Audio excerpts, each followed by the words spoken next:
الحمد لله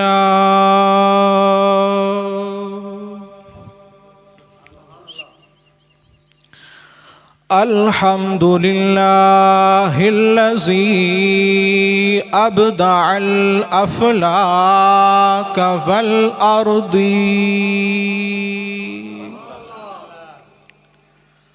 والصلاة على من كان نبيا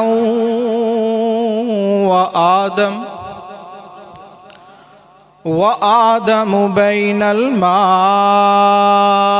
والطين شمس الضحى بدر الدجى صدر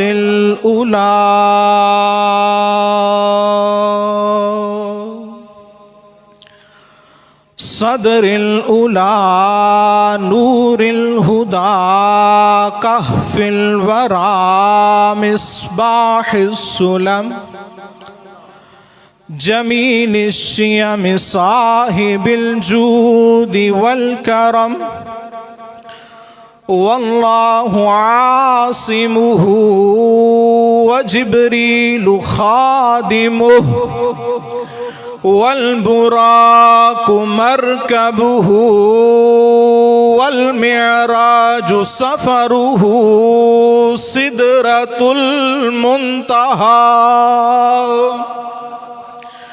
مقام قاب قوسين موجوده والموجود سيد المرسلين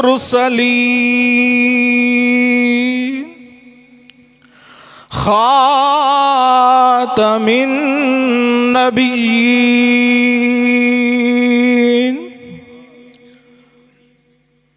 وقت چونکہ تھوڑا ہے تو ہم گفتگو کی طرف آتے ہیں۔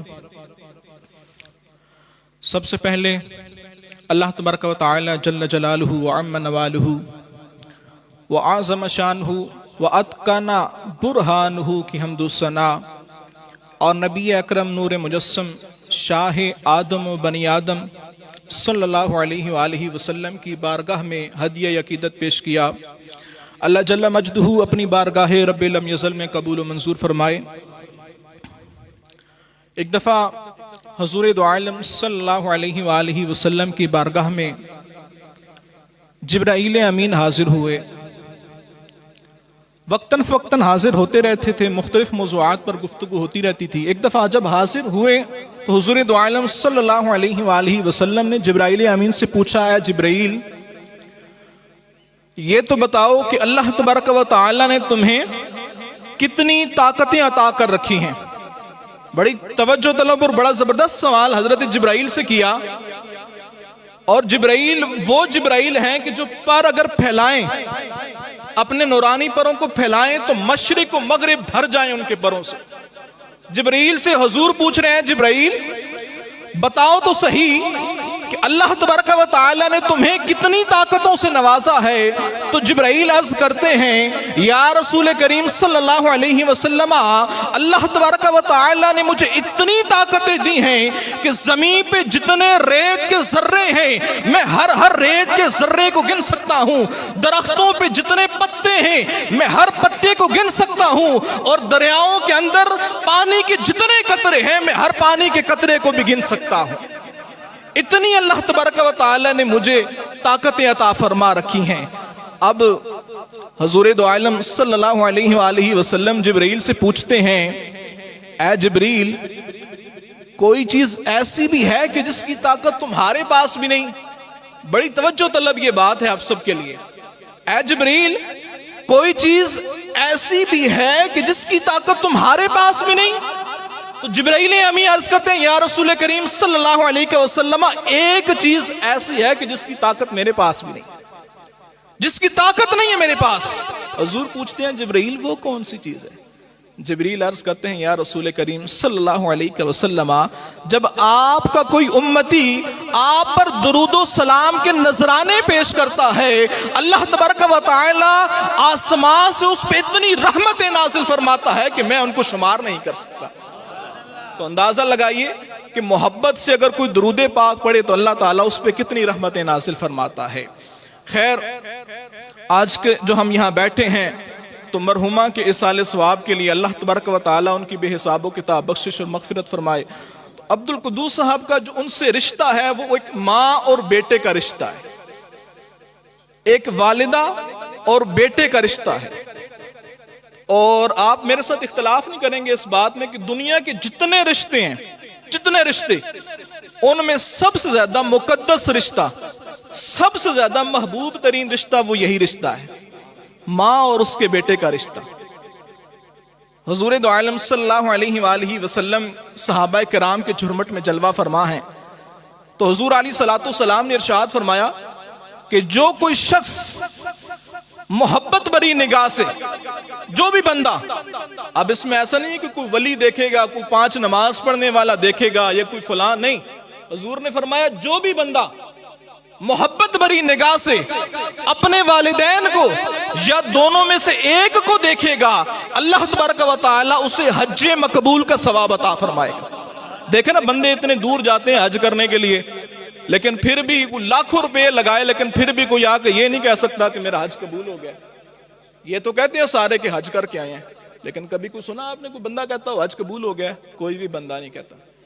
لیکن حضور فرما رہے ہیں کہ جو والدین کو محبت بری نگاہ سے دیکھے، اللہ اسے حج مقبول کا ثواب عطا فرماتا ہے۔ اور جس کے دنیا سے چلے گئے ہوں، جس کے چلے گئے ہوں، وہ کیا کرے؟ تو حضور علیہ الصلوۃ والسلام نے ایک اور حدیث مبارک میں ارشاد فرمایا کہ جس کے دنیا سے چلے گئے وہ ان کی قبر پہ جائے، ان کی قبر پہ جا کے انہیں اصال ثواب پیش کرے، اللہ اسے بھی حج کا ثواب عطا فرماتا ہے۔ اچھا، سامنے بھی صحابہ کرام علیہم رضوان بیٹھے تھے، صحابہ کرام نے عرض کی یا رسول کریم صلی اللہ علیہ وآلہ وسلم، اگر کوئی بندہ ایک بار سے زیادہ مرتبہ محبت سے دیکھے تو پھر؟ حضور نے فرمایا نا، ایک بار دیکھے تو حج کا ثواب، جو ایک سے زیادہ دیکھے تو پھر؟